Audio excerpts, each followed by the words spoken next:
सास का घूंघट। ये है देविका। देविका पढ़ी लिखी और मॉडर्न लड़की है, लेकिन उसकी शादी ऐसे परिवार में हुई है जो गांव में रहता है। भले ही ये 21वीं सदी है, लेकिन देविका की ससुराल वालों की सोच वो तो 18वीं सदी से आगे बढ़ी ही नहीं। आइए जानते हैं क्या होगा जब शहर की पढ़ी लिखी और मॉडर्न लड़की फंस जाएगी संकीर्ण मानसिकता वाले माहौल में। सागर, ये तुम्हारे गांव में सबने इतने लंबे लंबे घूंघट क्यों कर रखे हैं? और ये सब मुझे इतना घूर घूर कर क्यों देख रहे हैं? अरे यार, तुम भी घूंघट कर लो ना, इसीलिए तो देख रहे हैं सब तुम्हें। कम ऑन सागर, मैं घूंघट नहीं कर सकती। तुम्हें पता है ना मैं कौन हूँ। लेकिन देविका, मेरे पिताजी, चाचा जी, बड़े भैया और जीजा जी ने तुम्हें बिना घूंघट के देख लिया ना तो बहुत गुस्सा होंगे और न जाने कौन कौन से फरमान सुनाएंगे। घर चलो, देखा जाएगा जो होगा।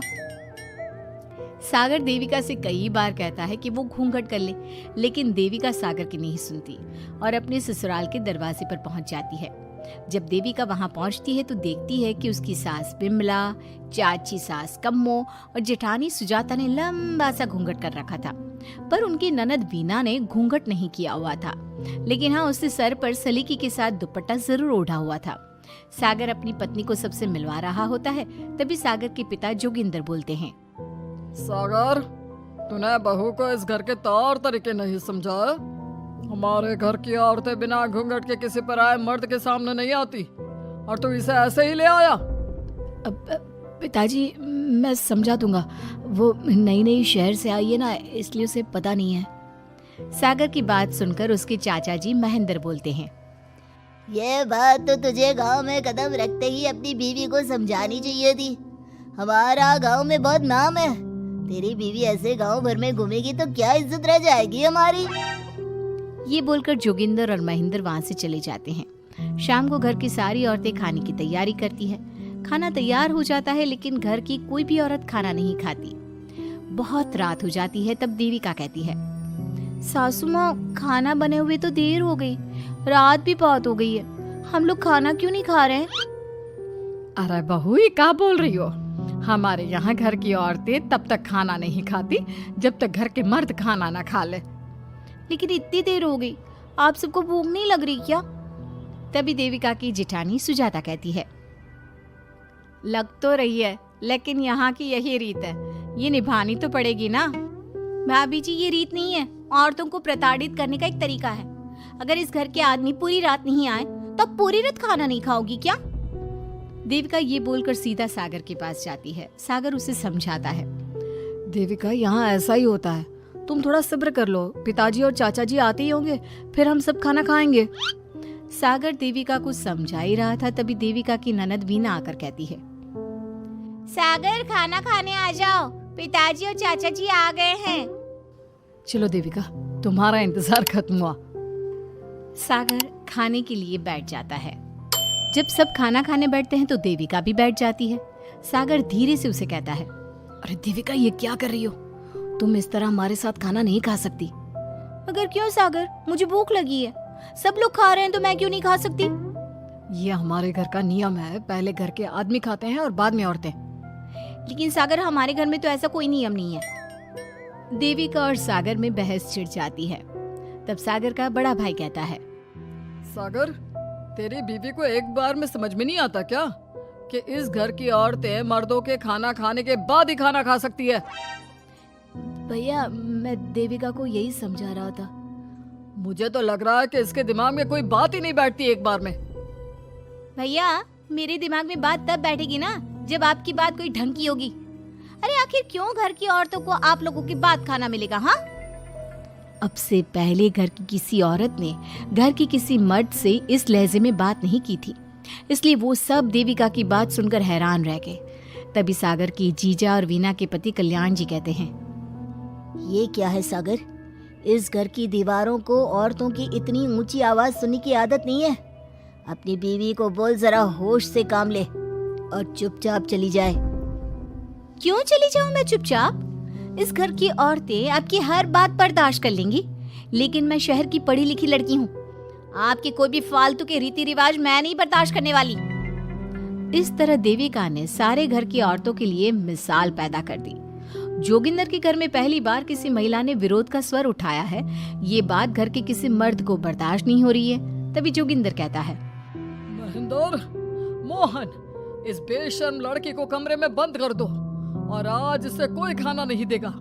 अगर किसी ने इसे खाना दिया तो मैं उसे जिंदा नहीं छोड़ूंगा। महेंद्र और मोहन उसे कमरे में बंद कर देते हैं और उसे खाना भी नहीं देते। रात के 3 बज जाते हैं। भूख की वजह से देविका को नींद भी नहीं आती। तभी उसे कुछ महसूस होता है। ऐसा लग रहा है कोई दरवाजा खोल रहा है, लेकिन इतनी रात को कौन हो सकता है? कहीं सागर तो नहीं? देविका उम्मीद भरी नजरों से दरवाजे की तरफ देखती है, लेकिन दरवाजा खोलने वाला सागर नहीं बल्कि विमला और कम्मो है। माँ जी, चाची जी, आप दोनों? बहू, ये ले, हम तेरे लिए खाना लाए हैं, खा ले। और ये बात ना तो किसी को बताना मत कि हमने तुझे खाना दिया है, नहीं तो हमारे मर्द मार मार कर हमारा बुरा हाल कर देंगे। माँ जी, आप यहाँ इतना घुट घुट कर क्यों रहती हो? देविका, अब तू भी इस घर की बहू है, तू भी हमारी तरह रहना सीख ले। इस घर के कायदे कानून अपना ले। इस घर के मर्द तो कभी बदलने वाले हैं नहीं बहू, तो तू ही बदल ले अपने आप को। माँ जी, बदलाव अच्छे के लिए हो तो हमें बदलना चाहिए, बेकार और बेतुकी बातों का तो विरोध करना चाहिए। दोनों ने देविका को समझाने की कोशिश की, लेकिन देविका ने उल्टा उन्हें ही समझा दिया। इसी तरह एक दिन देविका किसी बात पर जोर जोर से हंस रही थी। तभी देविका की सास विमला ने उसे टोकते हुए कहा, अरे बहू, तू इतनी जोर जोर से क्यों हंस रही है? हमारे घर की औरत इतनी जोर जोर से नहीं हंसती। विमला अपनी बहू को समझा रही थी कि तभी महेंद्र बोलता है, अरे कम्मो, कौन है ये औरत जो बेशर्मों की तरह जोर जोर से हंस रही है? तभी कम्मो और देविका बाहर आ जाती हैं। जी, वो मैं हंस रही थी चाचा जी। अब आप लोग हंसने पर भी पाबंदी लगाओगे क्या? तुम जैसी बदतमीज लड़कियों से मैं बात नहीं करना चाहता, लेकिन कान खोलकर सुन लो, इस घर की औरतें इतना जोर जोर से नहीं हंसती। और हाँ, तुम्हें पहले ही बता चुके हैं कि इस घर की दीवारों को औरतों की तेज आवाज सुनने की आदत नहीं है। इस घर की दीवारों को आदमियों की ऊंची आवाज सुनने की आदत है, लेकिन औरतों की नहीं।